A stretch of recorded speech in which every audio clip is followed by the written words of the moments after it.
जब विश्व की सबसे प्राचीन सभ्यता की स्त्रियां अपने संपूर्ण वैभव के साथ सज धज कर अपने आंचल में फल लेकर निकलती है तो लगता है जैसे संस्कृति स्वयं समय को चुनौती देती हुई कह रही हो, देखो तुम्हारे असंख्य झंझावातों को सहन करने के बाद भी हमारा वैभव कम नहीं हुआ है। हम सनातन हैं, हम भारत हैं, हम तब से हैं जब से तुम हो, और जब तक तुम रहोगे तब तक हम भी रहेंगे। जब घुटने भर जल में खड़ी व्रती की शिपुली में बालक सूर्य की किरणें उतरती है तो लगता है जैसे स्वयं सूर्य बालक बनकर उसकी गोद में खेलने उतरे हैं। स्त्री का सबसे भव्य, सबसे वैभवशाली स्वरूप वही है। इस धरा को भारत माता कहने वाले बुजुर्ग के मन में स्त्री का यही स्वरूप रहा होगा। कभी ध्यान से देखिएगा, छठ के दिन जल में खड़े होकर सूर्य को अर्घ्य दे रही किसी स्त्री को आपके मन में मोह नहीं, श्रद्धा उपजेगी। छठ वह प्राचीन पर्व है जिसमें राजा और रंक एक घाट पर माथा टेकते हैं, एक देवता को अर्घ्य देते हैं और एक बराबर आशीर्वाद पाते हैं। धन और पद का लोभ मनुष्य को मनुष्य से दूर करता है, पर धर्म उन्हें साथ लाता है। अपने धर्म के साथ होने का सबसे बड़ा लाभ यह होता है कि आप अपने समस्त पुरखों के आशीर्वाद की छाया में होते हैं।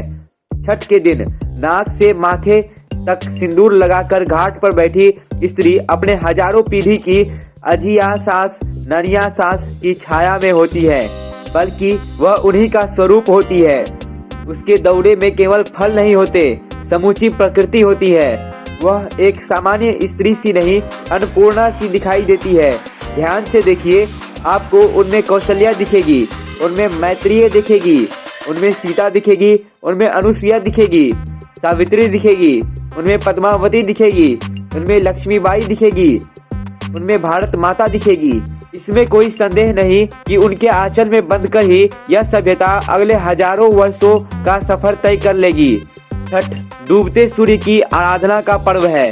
डूबता सूर्य इतिहास होता है और कोई भी सभ्यता तभी दीर्घजीवी होती है जब वो अपने इतिहास को पूजे, अपने इतिहास के समस्त योद्धाओं को पूजे और इतिहास में अपने विरुद्ध हुए सारे आक्रमणों और षड्यंत्रों को याद रखे। छठ उगते सूर्य की आराधना का पर्व है।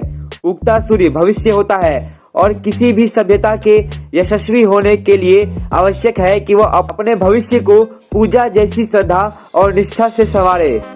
हमारी आज की पीढ़ी यही करने में चूक रही है, पर उसे यह करना ही होगा। यही छठ व्रत का मूल भाव है। मैं खुश होता हूँ घाट जाती स्त्रियों को देखकर, मैं खुश होता हूँ उनके लिए राह बुहारते पुरुषों को देखकर, मैं खुश होता हूँ उत्साह से लबरेज बच्चों को देखकर। सच पूछिए तो यह मेरी खुशी नहीं, मेरी मिट्टी, मेरे देश, मेरी सभ्यता की खुशी है।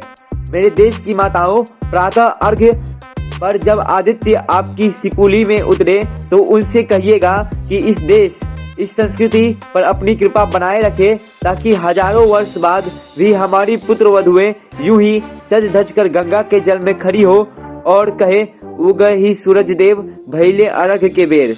जय हो।